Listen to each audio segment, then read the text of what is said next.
Bismillahirrahmanirrahim. Assalamualaikum warahmatullahi wabarakatuh. Waalaikumsalam warahmatullahi wabarakatuh.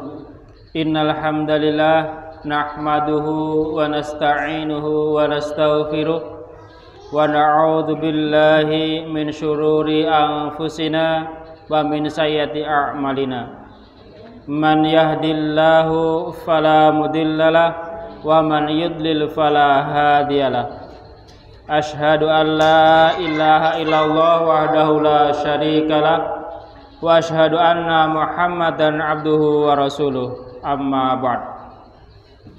Rabbi shrah li sadri wa yassir li amri wahlul 'uqdatam min lisani yafqahu qawli.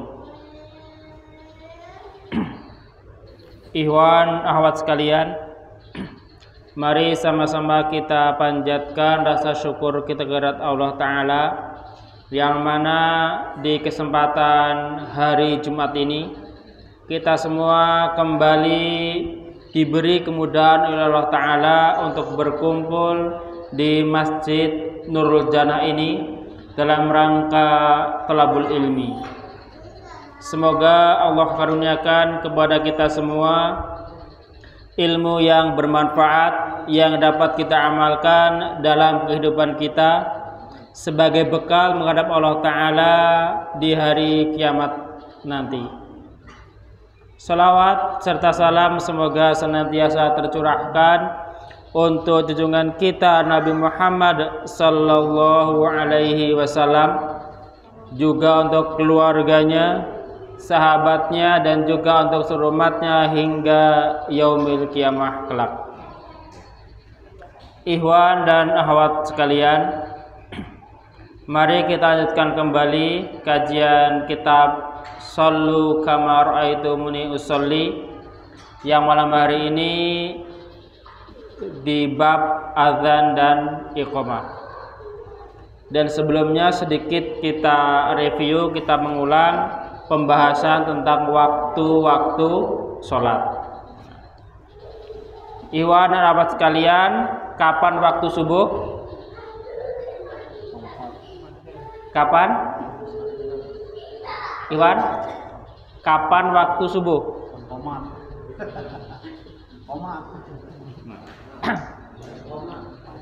Kapan waktu subuh? Yaitu ketika terbitnya fajar sodik, ya, dalam artian sampai matahari terbit. Nah, ini adalah patokan yang diberikan oleh Rasulullah Shallallahu Alaihi Wasallam. Jadi bukan jam, walaupun sekarang jam yang lebih dominan, tapi Rasulullah mengatakan waktu-waktu sholat itu berkaitan dengan matahari.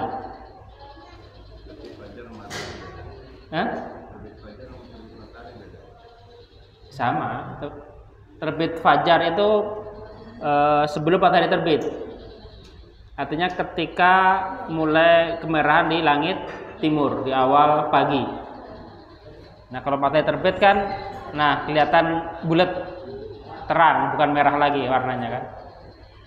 Seperti itu. Terus kapan waktu zuhur? Kapan waktu zuhur? Jam 12 atau 11.45? Ya, ketika matahari sudah tergelincir ke arah barat. Nah, itu patokannya. Jadi dimanapun bisa kita tahu kapan waktu sholat zuhur, tidak harus cari jam. Di tengah padang pasir yang kita tidak bawa jam, tidak bawa handphone, bisa kita cek sudah masuk zuhur atau belum.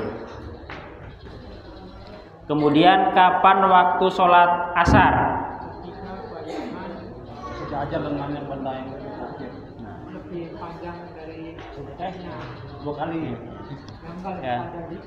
Ketika bayangan benda sudah melebihi tinggi benda.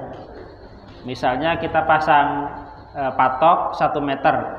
Nah, tinggi bayangan minimal sudah 1 meter lebih sedikit, walaupun hanya 1 cm, itu sudah lebih. Kemudian kapan waktu sholat isya? Nah, kapan sholat isya? Nah, kalau maghrib kita semua paham setelah matahari terbenam. Kalau sholat isya setelah mega merah hilang. Kemudian kapan batas akhir sholat isya? Leo, biasanya kapan? Adzan subuh? Ayo, ini kita ingatkan kembali, kita review sedikit. Jangan sampai kita salah persepsi atau salah menafsirkan hadis. Karena yang lain rata-rata batas zuhur itu ketika masuk asar, batas asar ketika masuk maghrib, batas maghrib ketika masuk isya. Nah, batas isya kapan? Nah, berapa jam 3 ya? Ayo. Menjelang subuh, sepertiga malam pertama apa di tengah malam? Di tengah malam. Jadi batas sholat isya itu di tengah malam. Misalnya hari ini kita ambil gampangnya, maghrib jam 6, subuh setengah 5. Dari jam 6 hingga setengah 5 itu kurang lebih berapa? 8 jam setengah ya? Atau 10 jam setengah? 10 jam setengah. Benar? 10 jam setengah. Jadi tinggal dari jam 6 ditambahin 5/4 jam. Jadi 11-15 menit. Benar? Jam ambil gampangnya maghrib jam 6, subuhnya setengah 5. 11 jam setengah. 11 jam setengah dibagi 2. Jadi 5 jam 45 menit. Jadi jam 11.45 itu batas sholat isya. Mungkin ada di antara ikhwan kadang masih beranggapan batas isya waktu subuh. Masih ada. Jadi kalau pas capek habis maghrib langsung pules, bangun-bangun jam 4 baru sholat isya. Ada yang masih seperti itu. Nah, enggak mendung. Nah, kalau nggak ada panas gimana? Kita patokannya apa? Sekarang patokannya itu. Ya. Nah, kalau mendung nggak ada panas, tapi tetap biasanya masih bayangan itu kalau memang nggak ada masih kelihatan kalau di siang hari biasanya masih, walaupun tipis ya. Karena tidak mungkin bayangan itu nggak ada kecuali pas gelap gulita. Sedikit terang saja masih kelihatan bayangan biasanya. Ya mungkin kita ambil contoh di saat ini dimatiin semua ada remang-remang sedikit, itu mungkin masih kelihatan ada bayangannya. Bisa dicoba, lampu dalam matiin semua, hanya pakai lampu luar. Itu nanti di tempat yang cerah akan kelihatan masih kelihatan bayangan kita. Seperti itu. Karena kita adalah benda yang tidak bisa tembus cahaya. Jadi teman-teman kalau ada cahaya walaupun sedikit kena kita, cahaya itu berhenti di tubuh kita, nggak mungkin tembus. Itu salah satu sifat cahaya bagi manusia seperti itu. Dan alhamdulillah sampai hari ini saya belum pernah menemui siang hari gelap gulita dari pagi sampai sore. Jarang kita temui. Atau mungkin belum pernah ada yang menemui gelap gulita dari pagi sampai sore. Mungkin yang pernah mengalami gerhana matahari itu hanya beberapa jam. Itu pun gerhana matahari total. Nah, dan saya pun seingat saya belum pernah mengalami gerhana matahari total di siang hari. Walaupun katanya di waktu kecil pernah terjadi gerhana matahari total seperti itu.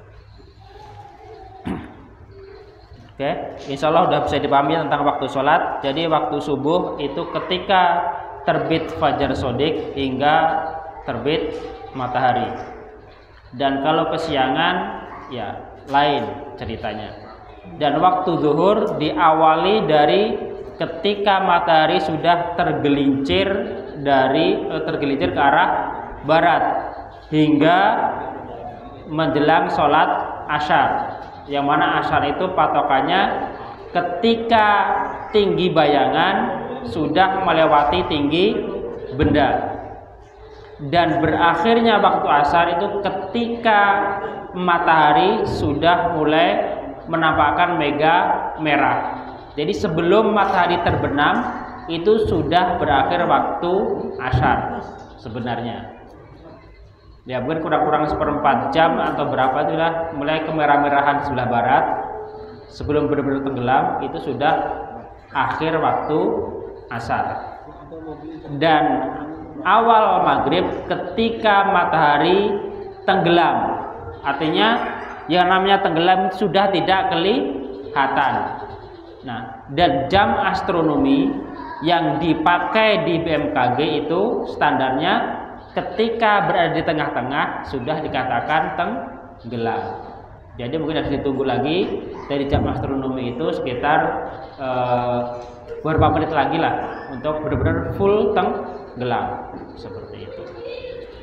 Dan berakhir waktu maghrib ketika mega merah di barat sudah habis. Kemudian masuk isya hingga pertengahan malam itu akhir waktu sholat isya.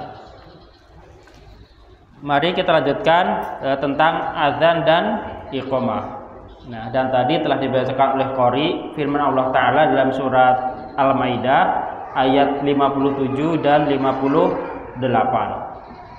Yang mana di ayat 57-nya diawali dengan sebutan ya ayyuhalladzina amanu. Nah, itu seorang sahabat mengatakan ketika baca Quran dan ada kalimat ya ayyuhalladzina amanu, pasang telingamu baik-baik. Kenapa? Karena di situ ada perintah atau ada larangan. Nah, di ayat ini ada larangan dari Allah Ta'ala, janganlah mengambil orang-orang yang membuat agama jadi ejekan, permainan sebagai pemimpin, sebagai aulia. Aulia itu tidak hanya pemimpin, artinya teman setia, penolong, termasuk pemimpin. Jadi tidak boleh berteman karib dengan orang-orang yang menjadikan agama sebagai ejekan dan permainan. Dan kemudian perintahnya bertakwalah kepada Allah jika kamu benar-benar orang yang beriman. Ini satu perintah yang berat. Kenapa?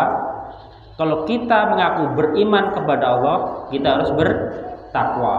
Jadi antara iman dan takwa itu tidak bisa dipisahkan. Kemudian ayat selanjutnya, dan apabila kamu menyeru mereka, jadi tadi orang-orang kafir, orang-orang musyrik, ahli kitab, nah, untuk menunaikan sholat mereka menjadikannya bahan ejekan dan permainan. Dan sekarang pun yang bikin miris, tidak hanya orang kafir, tidak hanya ahli kitab, bahkan sebagian umat yang mengaku beragama Islam kadang azan itu dijadikan ejekan. Nah, ini yang harus kita hati-hati seperti itu. Nah, dan yang harus kita pahami juga, kenapa mereka berbuat seperti itu, menjadikan azan itu sebagai satu permainan, yaitu karena mereka benar-benar kaum yang tidak menggunakan akal, kaumun la ya'qilun, kaum yang tidak menggunakan akal. Artinya sama saja akalnya nggak dipakai. Kalau nggak dipakai ya tidak ada artinya akal itu di badan kita. Kemudian ayat selanjutnya yang berkaitan dengan adzan itu dalam surat Al-Jumu'ah ayat yang ke-9.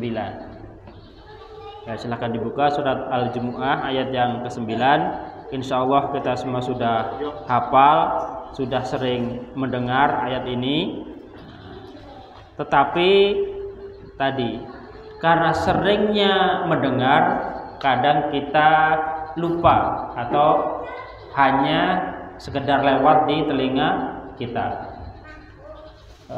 Mari kita baca bersama-sama surat Al-Jumu'ah ayat yang ke-9. Oke, udah ketemu semua Iwan ada? A'udzu billahi minasy syaithanir rajim.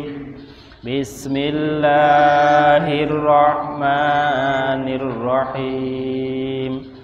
Ya ayyuhalladzina amanu idza nudiya lis-sholati min yaumil jum'ati fas'au ila dzikrillahi wa dzarul bai'.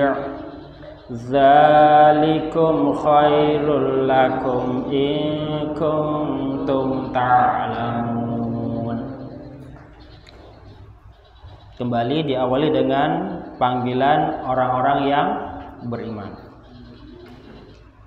Apabila kamu diseru untuk sholat pada hari Jumat, jadi ketika orang-orang beriman itu diseru untuk melaksanakan sholat pada hari Jumat, maka bersegeralah mengingat Allah dan tinggalkanlah perdagangan.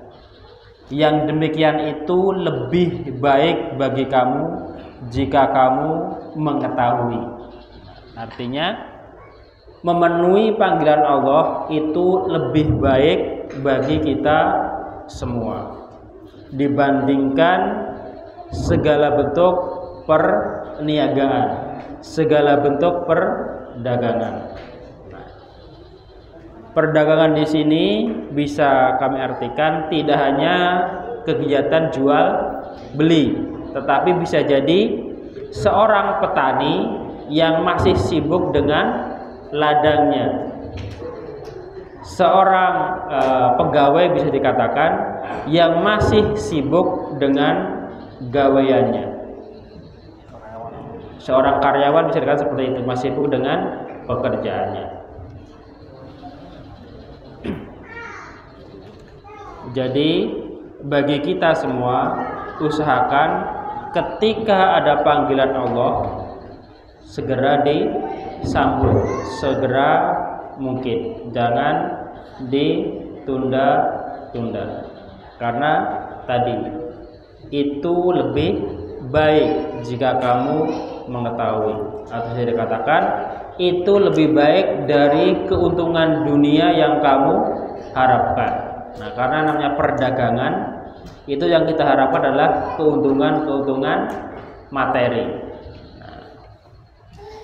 Dan berkaitan dengan memenuhi panggilan azan ini, kami jadi teringat satu kisah seorang sahabat yang dia sangat menyesal karena ketika waktu sholat dia masih sibuk dengan pertaniannya, yakni sahabat Umar bin Khattab.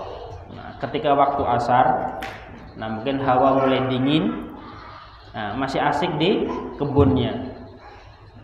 Ketika dia ke masjid, ternyata sholat asar sudah selesai ditunaikan. Maka beliau sangat menyesal, kenapa tidak dari tadi aku bersegera memenuhi panggilan Allah dan sebagai hukuman bagi dirinya, maka dia mensedekahkan seluruh hasil kebunnya. Kira-kira kalau kita misalnya di sholat Jumat, ya gampang lah sholat Jumat gitu kan, kita Jumatannya telat karena masih kerja, masih dagang atau masih ada pembeli. Nah, dan ketika sampai di masjid ternyata khotib sudah naik mimbar. Bisa nggak kita menghukum diri kita seperti Umar? Berat. Atau ya gampangnya lah, nggak usah seluruh hasil kebun lah, ya mungkin 1/10-nya lah. Berani nggak? Masih berat.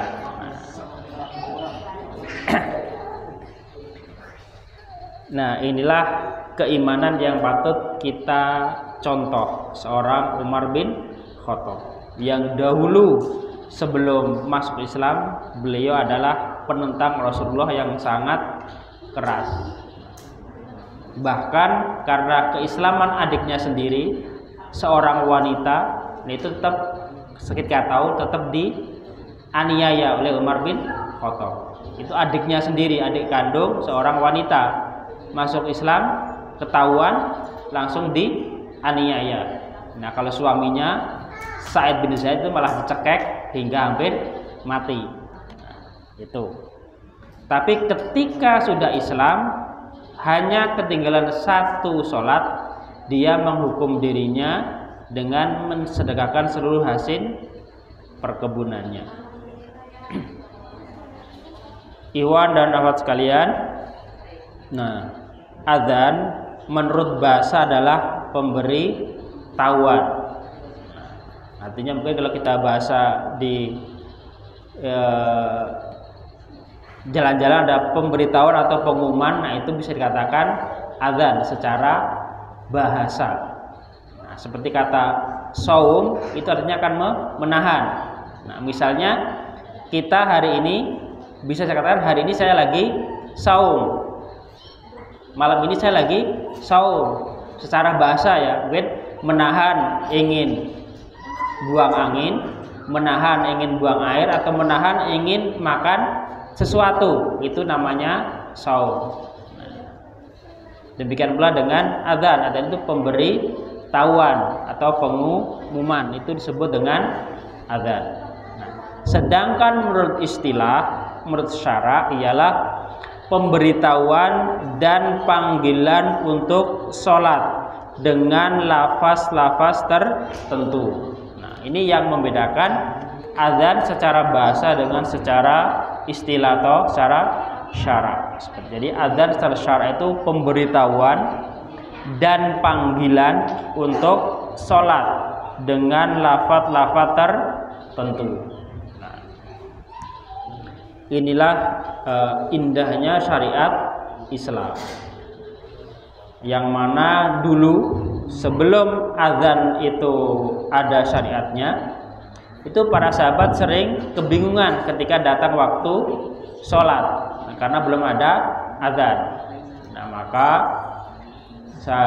mereka pernah berkumpul membicarakan bagaimana cara memanggil sholat yang baik agar bisa berkumpul semua. Nah, maka ada yang mengusulkan untuk menggunakan lonceng seperti orang Nasrani, atau menggunakan trompet seperti orang Yahudi, atau menggunakan api seperti orang Majusi. Tetapi itu semua ditolak oleh Rasulullah, hingga datang seorang sahabat yang memberitahukan, "Ya Rasulullah, sesungguhnya aku bermimpi begini dan begini, dan aku diajarkan tentang satu kalimat untuk panggilan sholat." Nah, kemudian disampaikan kepada Rasulullah apa yang beliau impikan. Kemudian Rasulullah menjawab, "Bagus, ajarkan hal itu kepada Bilal. Karena Bilal itu suaranya lebih nyaring dan lebih merdu dibandingkan kamu.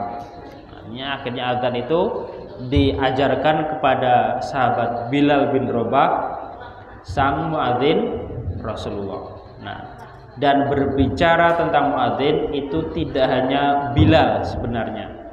Masih ada sahabat-sahabat yang lain yang diamanati untuk menjadi muadzin.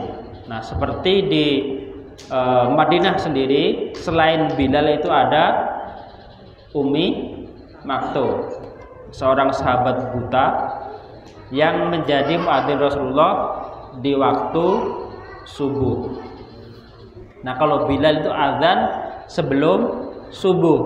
Nah, kalau udah Ummi Maktum itu adalah waktu subuh. Nah, maka sebagian sahabat itu ketika bulan Ramadan mereka bersahurnya menunggu azannya Ummi Maktum baru berhenti. Artinya Bilal itu azan awal, Ummi Maktum azan subuh. Iwan dan akhwat sekalian, selanjutnya mari kita baca tentang keutamaan azan dan muadzin. Nah, ini beruntunglah bagi ikhwan akhwat atau maaf ikhwan yang suka mengumandangkan azan. Patut bersyukur karena tidak semua orang berani mengumandangkan azan. Ada mungkin karena suara jelek atau karena yang lainnya, banyak faktor biasanya. Jadi beruntunglah bagi ikhwan sekalian yang punya keberanian untuk mengumandangkan azan. Hadis yang pertama, idza nudiya lis-sholati adbara syaitanu wa lahu duratun hatta yasma'at ta'dzina fa idza qadan nidaa aqbala hatta idza suwiba bis-sholati adbara hatta idza qadat taswib aqbala hatta yahtura bainal mar'i nafsi yaqulu uskur kada lima lam yakun yaskuru hatta yadhalla ar-rajulu la yadri kam shalla. Rawahul Bukhari wa Muslim wan Nasa'i wa lafdhu lil Bukhari. Jadi sebuah hadis yang diriwayatkan oleh Imam Bukhari, Imam Muslim dan An-Nasa'i. Jadi keutamaan azan itu, apabila azan dikumandangkan maka setan itu berpaling sambil kentut. Nah, saking takutnya dengan suara azan sampai dia tidak mendengar azan. Jika azan telah selesai, dia datang kembali. Sehingga apabila qomat dikumandangkan, ia berpaling sampai selesai qomat. Kemudian ia datang kembali menggoda hati orang yang sholat. Dia berkata, ingatlah ini, ingatlah itu. Padahal sebelumnya seseorang tidak mengingat-ingatnya, sehingga dia tidak tahu berapa rakaat yang sudah dikerjakan. Inilah kerjaannya setan. Jadi setan itu ketika mendengar azan dia kabur, lari sekenceng-kencengnya sampai azan selesai. Ketika azan selesai dia kembali ke tempatnya semula. Ketika qomat dia kembali pergi. Nah, selesai qomat dia datang kembali. Dan kemudian dia menggoda orang-orang yang sholat. Ya, mungkin kita semua sering mengalamilah hal ini. Jadi ketika sholat, ingat sesuatu yang kita lupa sebelumnya. Ya, mungkin dari kadang, ya kalau bapak-bapak mungkin bawa kendaraan, kadang kuncinya taruh di mana gitu kan, pegangin celananya, di baju, Oh ada, tenang. Kunci selesai, ntar ada lagi yang diingatkan oleh setan gitu kan. Nah, mungkin, dompet di mana tadi. Nah itu kerjanya setan seperti itu terus. Mungkin kalau ibu-ibu di rumah kadang lagi mulai Allahu Akbar, baru mulai baca doa iftitah, ingat kompornya sudah dimatiin belum ya. Nah ditunggu lama kira-kira. Oh nggak ada reaksi, jadi mungkin udah mati gitu kan. Nggak ada bau gosong, nggak ada suara air mendidih, ya selesai. Udah hilang itu kadang digoda lagi suara anaknya, kadang atau suara yang lainnya. Nah itulah kerjaan setan. Kemudian hadis yang kedua, lau ya'lamun nasu ma fin nida wasafil awal summa lam yajidu illa an yustahimu alaihim lastahamu alaih walau ya'lamuna ma fit tahjiri lastabaqu ilaihi walau ya'lamuna ma fil attamah wasubhi latauhuma walau habwan. Rawahul Bukhari wa Muslim wan Nasa'i walafdu lil Bukhari. Seandainya manusia mengetahui keutamaan dan pahala yang sangat besar yang terdapat pada azan dan shaf yang pertama, kemudian tidak ada jalan lagi bagi mereka untuk mendapatkannya kecuali dengan diundi, tentulah mereka akan mengundi. Seandainya mereka mengetahui keutamaan sholat zuhur pada awal waktu, niscaya mereka akan berlomba-lomba. Dan jika mereka mengetahui keutamaan sholat isya dan subuh, niscaya mereka akan mendatangi walaupun dengan merangkak. Nah ini tentang keutamaan adzan dan shaf yang pertama.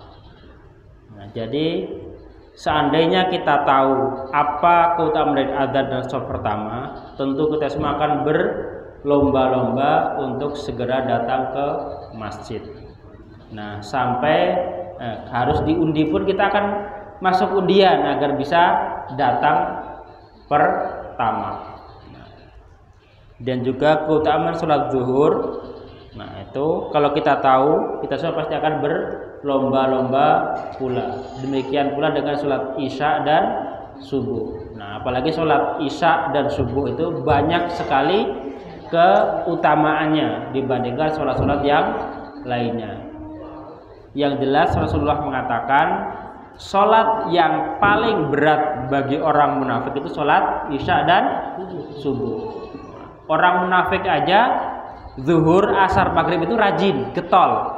Nah, kalau kita mengaku beriman, maghrib, asar dan zuhurnya di rumah, nah itu mau dikategorikan apa gitu? Munafik aja dikata Rasul itu beratnya hanya di isya dan subuh. Artinya di zuhur, asar dan maghrib merasa ringan, gampang mereka datang ke masjid. Nah, tapi kadang orang mengaku orang beriman, zuhur, asar, maghribnya di rumah. Nah, itu masuk kategori yang mana? Apakah beriman atau munafik? Seperti itu. Atau mungkin malah masuk yang lainnya. Nah, seperti itu. Dan semoga kita semua dengan mengetahui hadis ini tentang keutamanya, kita semakin bersemangat menjaga sholat 5 waktu secara berjamaah di masjid, walaupun berat, karena tadi keutamaannya sangat banyak. Kemudian hadis selanjutnya, al-imamu dominun wal muadzinu mu'tamanun Allahumma arsyidil a'immah waghfir lil muadzinin. Rawahul Abu Dawud wa Tirmidzi wa lafdu lahuma. Jadi hadis riwayat Imam Abu Dawud dan At-Tirmidzi dan lafaz dari keduanya. Imam adalah penanggung jawab, sedangkan muadzin adalah orang yang dipercaya. Nah, kemudian Rasulullah berdoa, ya Allah berilah petunjuk kepada para imam dan ampunilah para muadzin. Jadi imam itu yang bertanggung jawab di dalam sholat. Nah, maka sangat tegas Rasulullah itu bagaimana memilih imam dalam sholat. Jangan sembarangan memilih imam dalam sholat. Karena kalau imamnya salah, nah maka makmumnya juga menjadi tidak benar juga atau salah juga. Kalau ketahuan dari awal imam itu adalah imam yang fasik seperti itu ya. Tapi kalau misalnya ada kesalahan yang tidak diketahui makmum, yaitu beda lagi. Maka imam itu adalah penanggung jawab. Demikian pula dalam kehidupan kita sehari-hari, imam, seorang pemimpin adalah penanggung jawab bagi umatnya. Maka tidak mengherankan kita sebagai umat Islam diperintahkan untuk hidup secara berjamaah, terpimpin oleh seorang imam atau seorang khalifah. Karena yang namanya pemimpin itu adalah penanggung jawab, tidak hanya untuk urusan dunia, tetapi juga untuk urusan akhirat. Dan muadzin itu adalah orang yang dipercaya. Artinya seorang muadzin itu harus paham kapan waktu sholat. Jangan sampai muadzin tidak paham.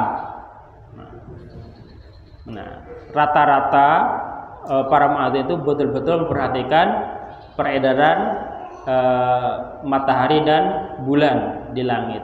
Nah, termasuk di kita Imam Ibnu Shatir itulah seorang muadzin. Artinya karena perhatiannya beliau tentang langit, beliau sampai bisa membuat satu buku yang bagaimana dengan keilmuan beliau dituntun bisa memetakan atau memperkirakan kapan masuknya bulan baru. Itu karena perhatian beliau dengan matahari, dengan bulan. Termasuk penghitungan waktu sholat. Nah, sekarang yang berkaitan dengan jam itu juga dihitung secara mendetail oleh orang-orang yang paham tentang ilmunya. Nah, tetapi kelebihan ulama-ulama terdahulu itu ketika mereka menghitung-hitung waktu itu matematika yang beliau pakai masih matematika sederhana, tidak serumit matematika yang dipakai oleh manusia zaman sekarang. Nah, seperti awal bulan itu rata-rata ulama terdahulu itu bisa kita hitung secara manual. Nah, kalau orang-orang sekarang itu sudah rata-rata tidak mampu dihitung secara manual, harus menggunakan mesin seperti itu. Kemudian yang selanjutnya, innallaha wa malaikatahu yusholluna ala saffil muqaddam wal muadzinu yukfaru lahu bimaddi sauti wa yusaddiquhu man sami'ahu min radbin wa yabisin wa lahu mislu adrin man shalla ma'ah, rawahun Nasa'i. Sesungguhnya Allah dan para malaikat memberikan sholawat terhadap shaf yang pertama. Nah, jadi orang-orang yang sholat di shaf pertama itu mendapatkan doa dari para malaikat dan mendapatkan keridhaan dari Allah. Sedang muadzin diampuni dosanya sepanjang suaranya. Mungkin kalau sekarang dengan bantuan toa, itu suaranya terdengar makin jauh, makin panjang. Nah, mungkin bisa jarak puluhan kilo. Nah, kalau suara normal kita hari ini mungkin ya hanya beberapa meter yang mungkin didengar oleh manusia, tapi dengan bantuan teknologi, bantuan toa bisa sampai panjang. ucapannya dibenarkan oleh para pendengarnya. Nah, artinya ketika adzan berkumandang tidak ada yang mengatakan ketika Allahu Akbar, tidak ada yang berani menolak kalimat itu. Semua mengikuti sama, Allahu Akbar. Seperti itu. Baik dari kalangan yang basah maupun yang kering, artinya seluruh makhluk, benda mati maupun benda hidup. Dan dia akan mendapatkan pahala sebanyak orang yang ikut sholat bersamanya. Jadi semakin banyak orang yang sholat, semakin banyak pahala yang dia dapatkan. Nah, maka ini satu pelajaran bagi muadzin. Ketika azan jangan buru-buru qomat. Tunda dikit lah. Biasa 5 menit jadikan 10 menit. Biar nambah jamaah, kita tambahan pahala itu loh.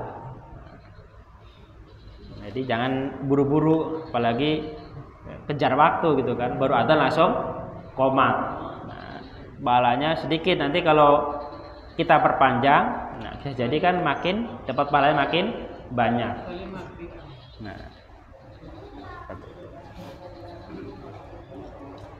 Nah, kemudian selanjutnya tentang sejarah pensyariatan adzan. Adzan disyariatkan pada tahun pertama Hijriah. Artinya syariat adzan itu adanya di Madinah. Di Mekah belum ada adzan.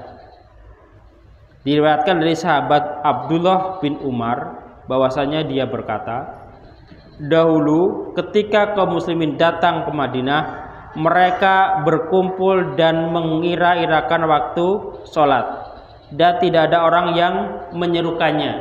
Nah, jadi dikira-kira doang nih, kira-kira oh udah waktunya duhur. Nah, mungkin tadi kayak Bang Rimin tadi. Nah, ketika siang hari tidak ada matahari, gelap. Nah, itu mungkin dikira-kira seperti inilah, kurang lebih. Pada suatu hari mereka membicarakan hal itu aja tentang panggilan sholat. Di antaranya ada yang mengatakan pergunakanlah lonceng seperti loncengnya orang-orang Nasrani. Ada pula yang menganjurkan lebih baik dengan terompet seperti terompetnya Yahudi. Maka Umar berkata, kenapa tidak disuruh saja untuk menyerukan sholat? Nah, maka Rasulullah bersabda, wahai Bilal, bangkitlah. Maka dia menyerukan untuk sholat. Disebutkan bahwa Rasulullah mengatakan musyawarah para sahabatnya tentang pemberitahuan maksudnya waktu sholat, maka di antara mereka ada yang mengatakan dengan mengangkat bendera, ada pula yang mengusulkan dengan menyalakan api di tempat yang tinggi, ada pula yang menganjurkan dengan memukul lonceng seperti Nasrani atau meniup trompet seperti Yahudi, dan ada yang menganjurkan dengan panggilan. Nah, Rasulullah atau beliau tidak menyetujui usul-usul tersebut kecuali yang terakhir, yakni dengan panggilan. Di antaranya yang mengusulkan dengan panggilan adalah Abdullah bin Zaid. Nah, pada suatu saat dia bermimpi dikelilingi oleh seorang laki-laki dengan mengajarkan lafaz-lafaz adzan kepadanya. Maka ketika dia menceritakannya kepada Rasulullah, maka beliau membenarkan mimpi tersebut dan memerintahkannya untuk mengajarkan kepada Bilal. Ketika Umar bin Khattab mendengar azan tersebut, dia mendatangi Rasulullah seraya menceritakan bahwa dia bermimpi seperti yang dimimpikan oleh Abdullah bin Zaid. Artinya dua orang sahabat memiliki mimpi yang sama. Nah, Umar bin Khattab dan Abdullah bin Zaid. Tetapi yang memberitakan kepada Rasul adalah sahabat Abdullah bin Zaid. Seperti itu. Itu tadi sejarah pensyariatan adzan.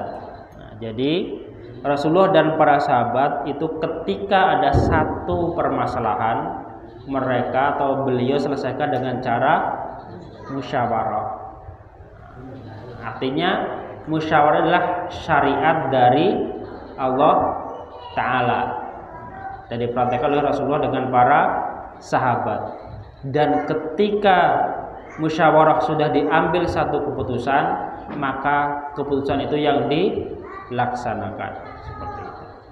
Mungkin hanya ini yang dapat kami sampaikan pada kesempatan malam hari ini. Insya Allah untuk lafaz adzan dan yang lainnya kita pelajari kembali di pertemuan yang selanjutnya. Semoga yang sedikit ini dapat kita amalkan dalam kehidupan kita, terutama tadi yang berkaitan bersegera mendatangi sholat berjamaah di masjid, karena banyak sekali keutamaan-keutamaan yang akan kita dapatkan ketika mendatangi sholat berjamaah di masjid. Mohon maaf atas segala kesalahan dan kekurangan. Wassalamualaikum warahmatullahi wabarakatuh.